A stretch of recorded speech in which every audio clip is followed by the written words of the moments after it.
Today's beading lesson is on knotting with leather. It's such a hot material this year, and it's really easy to do. This is a bracelet tying station that you can use to make it a little bit simpler, and I'm using 1mm leather cord with this. Now you could use any diameter of cording. I chose 1mm because I have these gemstone beads that have 2mm holes, so it works out great. Now to get started, what you'll do is cut a piece of leather and fold it in half, and I just fastened it down here at the end. And then since I know I'm adding beads to this project, I go ahead and add them before I connect the other end to this little station. And then you're just going to fasten these into place here.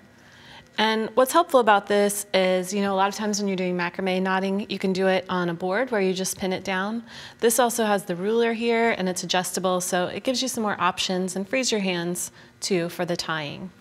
So what we'll do is a basic square knot, and I cut another piece of leather that's about twice as long as the first one. So depending on how long you want to make your bracelet, a lot of times for women's bracelets, I start out with about 40 inches of the long one, so then my middle one is a little over 20 inches here. So you center it here, and this style of bracelet is going to be finished with a button, so it's okay to leave this fold here under the attachment. So you start by crossing and then bringing one cord under and through the loop for your half knot. And then when you do the second side, you start with the other cord. You can pull this, so this one comes across and the next one comes up and through. And you could continue knotting in this way to make the back of the bracelet lay really flat against the wrist. You could start adding beads. If you use a thicker style of leather, then you're going to get a chunkier look, so that can be fun too. And of course, the leather cording comes in so many different colors that work perfectly with all different styles of large hole beads. So these are pyrite, and so I have a few knots here. I'm going to scoot this one up and then do another knot. You can do a few more knots, or you can just do one. Do it both ways to give you an idea of what it looks like. So if you haven't tried knotting yet, I really think you should give it a whirl, because stacking bracelets are so popular, you could whip these up really fast. So it's just back and forth like that. And then you can slide another bead and then knot it again. So what's nice about having your ruler along the side here is then you can tell how far along you are in the pattern. So you can, make your same distance here at each end.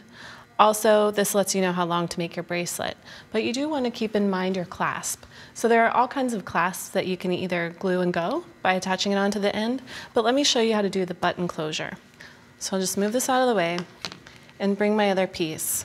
So now you can see here's my loop at the beginning, my knots, and then my beads through the center. These are labradorite, and I love the way that they work with this gunmetal color of leather. They really pick up that luminescence. So you have your 4 cords, and bring your button, depending on the size of the shank, you can slide it over one of these center cords or both. So you're just going to pass it through the shank, and I'll just do one. That's okay, because then you can flip it over here, and we're going to tie an overhand knot with all the cords, and they'll be hidden here at the back. So you could also wrap it around your finger here to make your overhand knot, then just place these through the loop. So this is a really simple way of finishing your jewelry that looks great. And you can trim your ends, or you could add little beads here if you wanted to. And to fasten it, you're of course going to bring the loop over your button. Okay, now let's take a look at some of the other bracelets that I brought. This is the same one we just made, but in a different colorway. And I love that way that the green metallic works with the aventurine beads. It's so pretty together. This one is repeating your beads with just one knot between, but I used the heavier cording here. And also that variegated, this is a natural dye, and you can really tell the way that it brings out the striping in the beads. It looks so good. This one is with the rhinestone bracelet bar there in the center.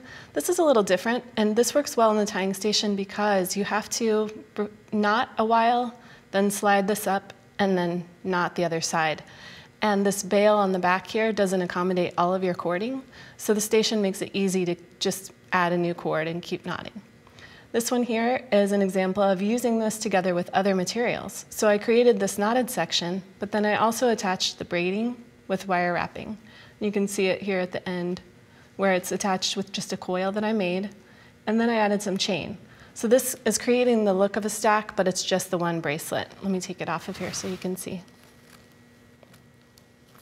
And then when you're ready to wear it, you can just wrap it around. You could also wear this piece as a necklace.